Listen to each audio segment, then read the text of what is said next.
परम शांति, बेहद के बेहद की परम परम परम महाशांति, महाशांति। आज हम गीता के एक श्लोक को चर्चा करेंगे। वो श्लोक इतनी इम्पोर्टेंट है, इतने पॉपुलर है कि वो वेदांत की पूरी ज्ञान को वो एक ही श्लोक में समाया हुआ है। वो एक श्लोक को हम ज्ञान मार्ग में समझ जाते हैं तो वो इतना महत्वपूर्ण है कि वो हमें इमीडिएट हमें आत्मस्वरूप की अनुभूति की तरफ ले जाएगा। तो वो श्लोक ऐसा है, ना सतो विद्यते भाव, ना भाव विद्यते सतः, उभयः अपि दृष्टः अंतः तु अनयोः तत्त्वदर्शिभिः। तो ये द्वितीय अध्याय की 16वां मतलब 16th श्लोक है। ये श्लोक का अर्थ है, असत का तो भाव विद्यमान नहीं है और सत का अभाव विद्यमान नहीं है। तत्वदर्शी महापुरुष ने इन दोनों का ही तत्व को देखा यानी अनुभव किया है। ये वाक्य थोड़ा अजीब लग रहा है, लेकिन इसका अर्थ बहुत गुह्य है, गहरा है। ये ज्ञानी के लिए बहुत महत्वपूर्ण है। इसको अंत तक सुनिए।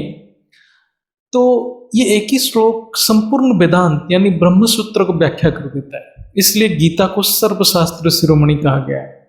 इसमें हर एक श्लोक पूरा ज्ञान को व्याख्या करता है, पूरा मतलब संपूर्ण ज्ञान को पूरा व्याख्या कर देता है।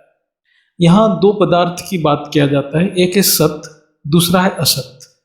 सत मतलब जो परम सत्य है, असत मतलब जो मिथ्या है, मतलब जो सत्ता में नहीं रहता। असत वो है जिसकी भाव विद्यमान नहीं है और सत वो है जिसकी अभाव विद्यमान नहीं है। दोनों को नकारात्मक वाक्य देखा जाता है, दोनों ही नकारात्मक वाक्य है, मतलब नेगेटिव में लिया गया है, मतलब नहीं शब्द का यूज किया गया है। एक में भाव विद्यमान नहीं है, एक में अभाव विद्यमान नहीं है। ये इसलिए कहा गया है क्योंकि जो परम सत्य है उसको प्रत्यक्ष अनुभव नहीं किया जा सकता है। जो परम सत्य नित्य है उसको अनुभव के लिए एक माध्यम चाहिए। यानी जैसे किसी को बोला जाए कि वो अपने आप को देखे, यानी अपने शकल को खुद देखे, तो उसके लिए एक मिरर यानी दर्पण चाहिए। यानी दर्पण के माध्यम से सभी अपना शकल देख सकते हैं। यानी ये भी प्रकृति का एक नियम है। आत्मा को परम शुद्ध बुद्धि से ही अनुभव किया जा सकता है। यानी बुद्धि ही दर्पण है जिसमें आत्मा की अनुभूति होती है। यानी आत्मा परख्य अनुभूति होता है, ज्ञान से अनुभूति होता है, इसलिए ज्ञान को आत्मा का गुण कहा जाता है। लेकिन जो असत है यानी संसार, जिसको हम प्रत्यक्ष अनुभूति हो रहा है, मतलब हम संसार को, जगत को, शरीर को प्रत्यक्ष अनुभूति कर रहे हैं, इसलिए यहाँ असत के लिए भाव शब्द की प्रयोग किया गया है। यानी ये हम अनुभव कर रहे हैं जबकि हम आत्मा को अनुभव नहीं कर पा रहे हैं, प्रत्यक्ष अनुभव नहीं कर पा रहे। यानी जो हम अनुभव कर रहे हैं वही भाव है, वही भाव में आता है और वो इस श्लोक के हिसाब से विद्यमान नहीं है। यानी जो संसार जिसको हम प्रत्यक्ष अनुभव कर रहे हैं वही विद्यमान नहीं है। यानी जो है ही नहीं, यानी जिसकी सत्ता नहीं है उसको हम अनुभव कर रहे हैं, लेकिन जो अनुभव नहीं कर रहे हैं वो सत्ता में है यानी विद्यमान है। ये श्लोक का अर्थ ऐसा है। तो इसको समझना ही आत्मस्वरूप की अनुभूति करना ही है, यानी ज्ञान से आत्मा को समझना है। क्योंकि हम हर समय जो शरीर, मन, बुद्धि इत्यादि को प्रत्यक्ष रूप में अनुभव कर रहे हैं वो असल में सत्ता में नहीं है, इसको समझना जरूरी है। यानी ऐसा क्या है कि मतलब ऐसा क्या चीज है कि ये सब असत माना गया, मतलब ये असत्य माना गया, मिथ्या माना गया। लेकिन यहाँ पर यह भी कहा गया है जो सत्य है उसकी कभी भी अभाव नहीं होता। यानी ऐसा क्या है जो नित्य निरंतर रहता है और उसको प्रत्यक्ष अनुभूति नहीं किया जाता है, नहीं होता है। इसकी चर्चा यहाँ करेंगे। और एक वीडियो है कि जिसमें द्वैत अद्वैत के ऊपर भी चर्चा किया गया है, उसको देखेंगे तो ये सब चीज़ और अच्छा क्लियर हो जाएगा। मन में जो भाव आता है वही सत्ता में आता है, यानी अस्तित्व में आता है, तब उसको हम अनुभूति करते हैं। इस श्लोक के हिसाब से ये जो असत्य या असत जो सत्ता में आता है वो असल में अविद्यमान है, यानी झूठ है। जैसे जन्म से पहले शरीर नहीं था और मृत्यु के बाद भी यह शरीर नहीं रहेगा, और केवल जन्म मृत्यु के अंतराल में यानी बीच में ही स्थूल शरीर रहता है। यानी ये सत्ता में केवल जन्म मृत्यु के बीच में ही आता है, ना पहले था ना बाद में रहेगा। यानी ये शरीर की अस्तित्व जन्म और मृत्यु के अंतराल में है। फिर भी गीता कह रहा है, गीता के इस श्लोक के हिसाब से, इसकी सत्ता यानी भाव विद्यमान नहीं है। यानी जिसको हम प्रत्यक्ष अनुभूति कर रहे हैं, जो शरीर को हम अनुभूति कर रहे हैं, देख रहे हैं, महसूस कर रहे हैं, वो सत्ता में है ही नहीं है। इसको हम तर्क से समझते हैं। ये जो स्थूल शरीर है, ये हर पल परिवर्तन हो रहा है, यानी हर सेकंड, हर माइक्रो सेकंड में परिवर्तन हो रहा है। यानी इसकी एटॉमिक लेवल पे इतने सूक्ष्म रूप से चेंज हो रहा है, बदलाव हो रहा है कि जो शरीर एक सेकंड पहले था वो अभी है ही नहीं। यानी वर्तमान में मेरे सामने जो है वो एक सेकंड पहले नहीं था, फिर एक सेकंड के बाद मेरे सामने और कुछ रूप में आएगा। यानी जिसको हम अनुभव कर रहे हैं वो प्रतिक्षण क्षय हो रहा है, यानी मर रहा है। यानी जो पहले था वो मर चुका है और अभी और कुछ आ गया है। और ये जो प्रोसेस है, ये प्रकृति का एक नियम है, जो चला गया वो फिर नहीं आएगा। यानी एग्जैक्टली वही चीज नहीं हो ही नहीं सकता ये प्रकृति में। जो भी आएगा वो थोड़ा सा चेंज, बदलाव होके आएगा। इसलिए जो हमारे भाव में है वो असल में है ही नहीं, और कुछ है। यानी हम परिवर्तन की प्रोसेस को जान नहीं पा रहे हैं, इसलिए हम जो परिवर्तनशील है उसको सत्य मान बैठे हैं, लेकिन असल में उसके अस्तित्व है ही नहीं। वो हर क्षण नाश हो रहा है। यानी ये कार्य जगत यानी सृष्टि हर पल परिवर्तन हो रहा है, इसलिए उसकी सत्ता हर क्षण खत्म हो रहा है, इसलिए वो अविद्यमान है। यानी जो वर्तमान में नहीं है वो अस्तित्व में ही नहीं। यानी ये शरीर को अनुभूति होते हुए भी अस्तित्व में नहीं है, क्योंकि ये हर क्षण बदल जाता है। ये वेदांत में है, जो असत है वो नित्य निरंतर परिवर्तन हो रहा है, ये उसका गुण धर्म है। ये शरीर तब तक बदलते रहेगा जब तक वो अपने मूल प्रकृति में मिल नहीं जाता है। यानी शरीर की मृत्यु तक बदलते रहेगा, फिर मृत्यु के बाद भी ये कार्य चलता रहेगा, यानी सूक्ष्म शरीर भी बदलते रहेगा। ये वैशेषिक शास्त्र में भी बताया गया है। केवल शरीर नहीं, मन बुद्धि संस्कार भी हर पल बदल रहा है। जो एक सेकंड पहले था वो अभी और कुछ है। यानी वर्तमान में भी वो स्थिर नहीं है, वो वर्तमान में भी वो परिवर्तन हो रहा है। यानी जिस शरीर को खुद अपनी पहचान मान रहे थे, वो पहचान हर पल खत्म हो रहा है।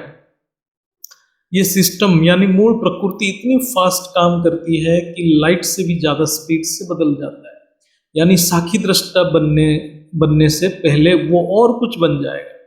ये बदलने की प्रोसेस इतनी सूक्ष्म और स्पीड से होती है कि केवल बहुत ही पावरफुल आत्म स्वरूप में ही निरीक्षण कर सकता है। यानी भौतिक विज्ञान की सारे थ्योरी यहाँ फेल कर जाता है। अब श्लोक की दूसरे पार्ट की चर्चा करते हैं। जो भाव में नहीं आता लेकिन वो नित्य विद्यमान है, यानी नित्य सत्ता में है। जो हम अनुभव ही नहीं कर पाते हैं वो सत्ता में है। जगत यानी सृष्टि सत्ता में आता है और जाता है। जैसे शरीर एक समय अंतराल में सत्ता में रहता है, लेकिन बाकी समय सत्ता में नहीं रहता है। लेकिन जिसको हम अनुभव नहीं करते हैं वो नित्य सत्ता में है। वो इतना निरंतर है कि असत भी उसके साथ रहता है। जब असत सत्ता में नहीं रहता तब भी वो है, असत जब रहता है मतलब जो जगत रहता है तब भी वो रहता है। यानी शरीर रहे या ना रहे वो रहता है, जो नित्य निरंतर, जो परम सत्य है। मन बुद्धि संस्कार रहे या ना रहे वो रहता है। कभी हम अनुभव करते हैं जिसको मैं कहते हैं, वो बचपन में भी मैं था, वही मैं यौवन में भी था, वही मैं बुढ़ापे में भी है।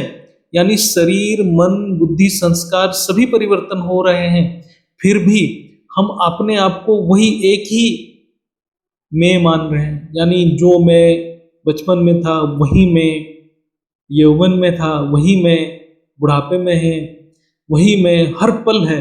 जिसको हम सब मैं कह रहे हैं वही मैं ही आत्मा है, जिसकी सत्ता बचपन से बुढ़ापे तक और मरने के बाद भी रहेगा और मरने से पहले भी था। यानी हम जब केवल वही मैं को ही अनुभव करते हैं तो वो असल में हमारा अस्तित्व है, क्योंकि वो वर्तमान में जैसे है, पहले भी ऐसे था और भविष्य में भी ऐसे रहेगा। वो नित्य है, यानी कभी ऐसा नहीं रहा कि वो अविद्यमान है, यानी उसके अभाव यानी अस्तित्व को कभी भी नकारा नहीं जा सकता है। वही परम सत्य है। ये आत्मा भी है और परमात्मा की भी डेफिनेशन है। योग यानी अपनी अनादि अस्तित्व का अनुभव करना ही योग है, यानी जो अभी है, पहले भी था और बाद में भी रहेगा।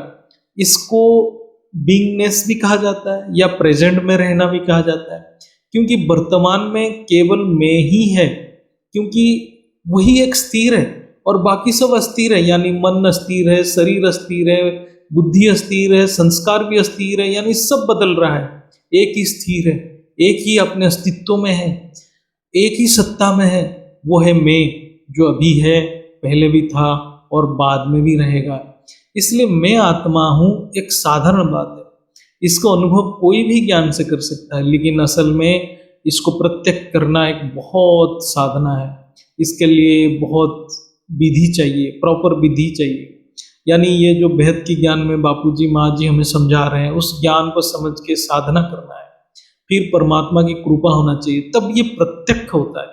अनुभव तो हो जाता है, प्रत्यक्ष होना ये एक बहुत बड़ी पुरुषार्थ है, त्याग तपस्या है। फिर इस श्लोक में बताया गया है कि तत्वदर्शी ज्ञानी किसको कहते हैं? जो ये दोनों को अनुभव कर लेता है, यानी तत्व से, ज्ञान से जान लेता है कि सत्य क्या है, असत क्या है, दोनों को जान लेता है। असत यानी शरीर, मन, बुद्धि, संस्कार को तो सभी अनुभव करते हैं, लेकिन ज्ञानी इसके साथ, ये शरीर, मन, बुद्धि, संस्कार के साथ अपनी मूल स्वरूप सोमान यानी आत्मा को भी अनुभव कर लेता है, खुद को जान लेता है। ये गीता का श्लोक इतना पावरफुल है, कोई भी इस श्लोक के ऊपर योग करेगा तो आत्म स्वरूप की अनुभूति अनायास यानी सहज तरीके से कर सकता है। ये पहले भी ये चर्चा किए हैं। द्वैत यानी दो चीज, पुरुष और प्रकृति के अस्तित्व है। अद्वैत यानी केवल पुरुष यानी ब्रह्म के अस्तित्व है। ये सृष्टि द्वैत ही है, यानी असत भी उतना वास्तविक है जितना सत, लेकिन असत परिवर्तनशील है, सत अपरिवर्तनीय है। असत की आधार भी सत है, इसलिए जगत को हम मिथ्या नहीं कह सकते हैं, लेकिन हम इसको परिवर्तनशील कहेंगे। जो नित्य, निरंतर, केवल ब्रह्म, पूर्ण ब्रह्म निराकार में स्थित है, उसके लिए सृष्टि अद्वैत है, बाकी सब के लिए द्वैत ही सत्य है। यानी केवल परमपिता के लाइट सृष्टि, परमपिता के लिए सृष्टि अद्वैत है, बाकी सब के लिए सृष्टि द्वैत है। क्योंकि जो बेहद की परमपिता वो पूर्ण ब्रह्म निराकार स्वरूप में हर पल रहते हैं, तो उनके लिए पूरा सृष्टि ही अद्वैत है, ब्रह्म स्वरूप ही है। लेकिन बाकी सब रचना के लिए ये सृष्टि लाइट माइट है, द्वैत ही है। अब चर्चा करते हैं कि ये जो असत सत्ता में आता है, ये कब तक रहता है? पहले ही ये सिद्ध है कि ये हर पल परिवर्तन हो रहा है, जिसको शास्त्र में ध्वंस कहा जाता है। यानी कोई भी वस्तु जब तक संपूर्ण रूप से ध्वंस नहीं होता है, तब तक ध्वंस की कार्य चलता रहता है। यानी ये जो ध्वंस तब तक चलता है जब तक कार्य अपने मूल कारण में विलीन ना हो जाए। कार्य यानी ये दृश्यमान जगत और कारण यानी मूल प्रकृति, जब तक जगत मूल प्रकृति में विलीन ना हो जाए, यानी जब तक व्यक्त अव्यक्त ना हो जाए, ये ध्वंस की कार्य यानी बदलने की कार्य यानी परिवर्तन की कार्य चलता रहता है। यहाँ एक प्रश्न आता है, कारण कब से है? यानी ये लाइट माइट कब से है? ये भी अनंत समय से है, यानी इसकी भी आकलन नहीं हो सकता। यानी जो अलमाइटी है वो अनादि है। बापूजी के ज्ञान की वीडियो देखें और ज्ञान की गहराई में जाना है और आत्म स्वरूप की अनुभूति करना है। ये श्लोक की सारांश है कि जो ज्ञान से निश्चय है वो सत्य और असत में से केवल सत्य को ही देखेगा, चाहे अनुभूति हो या ना हो, उसी सत्य पे टिका रहेगा। यही पुरुषार्थ है। शरीर, मन, बुद्धि, संस्कार की आधार एक ही है, वो है आत्मा, परमात्मा। केवल उसी के ऊपर अटेंशन रखना है, बाकी सब असत है। ये एक ही श्लोक में वेदांत की सारे ज्ञान है। असत्य को स्वीकार नहीं करना है और सत्य को स्वीकार करना है और उसी में टिके रहना है, वही पुरुषार्थ है। इसलिए ये बोला जाता है ज्ञानी क्या देखे या ना देखे वो ज्ञान से ही डिसाइड करे। परम शांति, बेहद के बेहद की परम परम परम महाशांति है, महाशांति।